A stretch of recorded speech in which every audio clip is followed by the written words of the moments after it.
Good morning, class. Welcome to your live class of EVS, and I am your EVS teacher.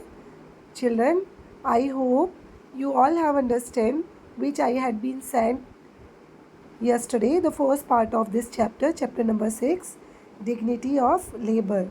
And you all know that what is the meaning of labor and which kind of employees are called labor, and they have done a hard work for us and they played an important role in our life.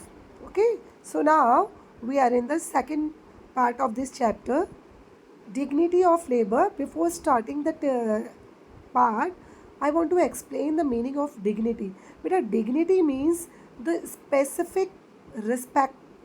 Okay, respect गरिमा आप कह सकते हैं, तो हमें इन employees की बनाए रखनी है. So let's start the chapter.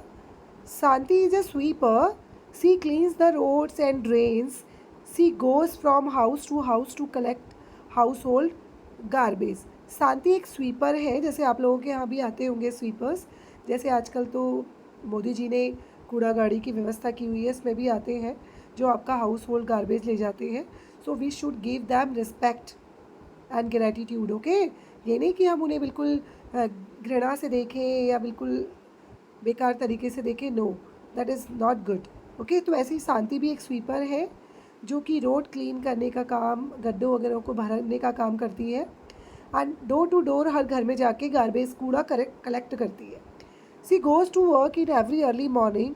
C feels very tired as she has to work a lot. वो डेली रोज़ सुबह जल्दी उठ जाती है और बहुत थक जाती है, बहुत चलना पड़ता है उसे for collecting the garbage from the different kinds of houses. She sometimes request for water as she goes from house to house. She is given water in a disposal proper paper cup, but she is never allowed inside the house. अगर वो कभी पानी वगैरह मांगती भी तो उसे offer किस में किया जाता है? प्लास्टिक के ग्लास में, जो यूज़ एंड थ्रो वाले आते हैं ना, और उसे घर के अंदर आना भी अलाउ नहीं किया जाता है. नो वर्क इज़ इन्फीरियर और सुपीरियर इन इट सेल्फ. बेटा हमेशा एक बात याद रखें, कोई भी काम छोटा या बड़ा नहीं होता है. हमें हर वर्क को इवनली रिस्पेक्ट देनी चाहिए, चाहे वो प्लम्बर हो. ये मैंने आपको कल भी कही थी.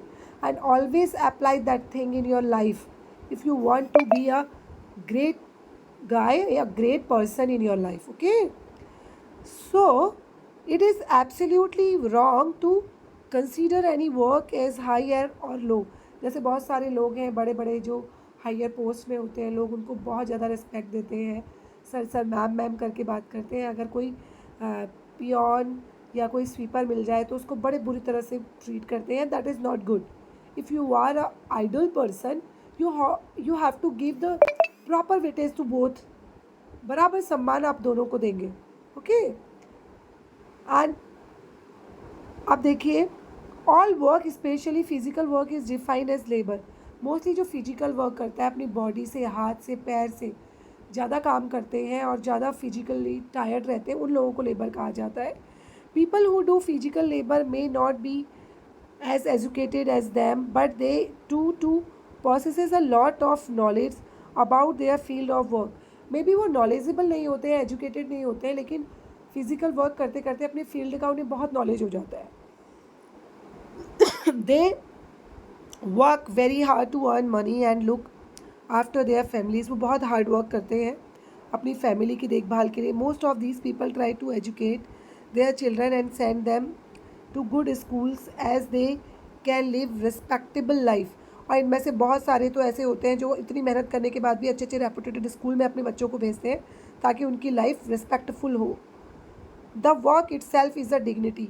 काम की अपनी ही गरिमा होती है बेटा, अपना ही एक सम्मान होता है.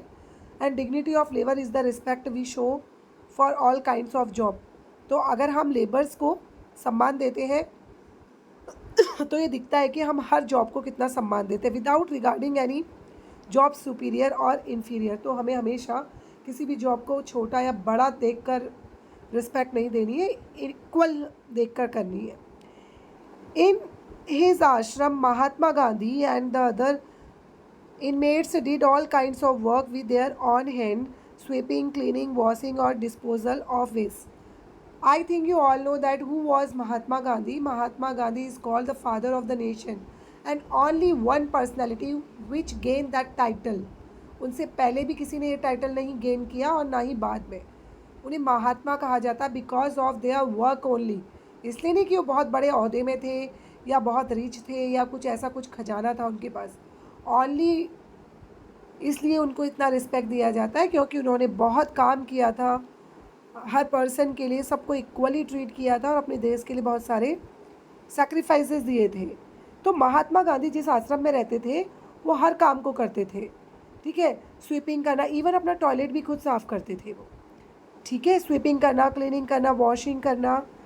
ठीक है, वी शुड नेवर बी आश्रम ashamed of kind of work we do.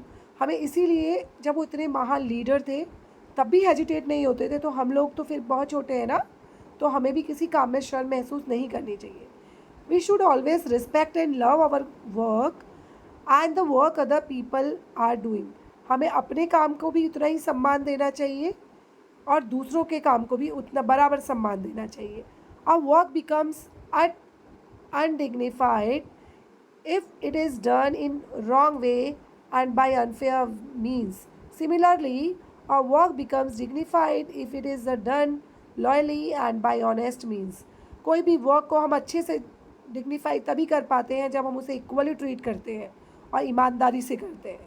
Okay, so 2 questions are given here. So look at the view on these questions.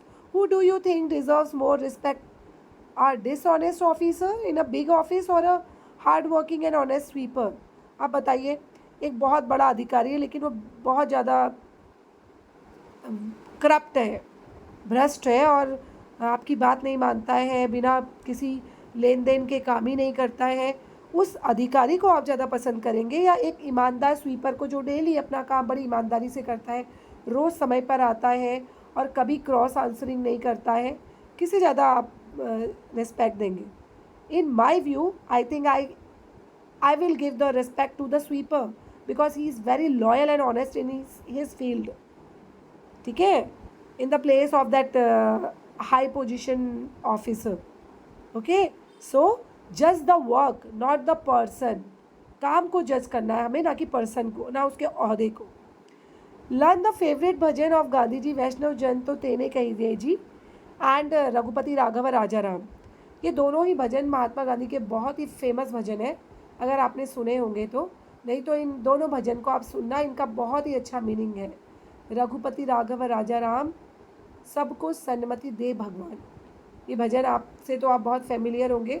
लेकिन वैष्णव जन तो तेने कहिए जी एक बंगाली भजन है, ये गुजराती, आई थिंक गुजराती भजन है. ये तो शायद ही आपको समझ में आए, लेकिन इसका भी बहुत अच्छा मीनिंग है. अगर मैं इन दोनों भजन को एक्सप्लेन करने लगूँ तो हमारी क्लास इसी में ओवर हो जाएगी. That's why I am leaving this class. और वीडियो भी थोड़ी लंबी हो गई है बेटा. And tomorrow I will complete that chapter and I will send some exercise questions also with that video. So till then take care yourself and have a nice day.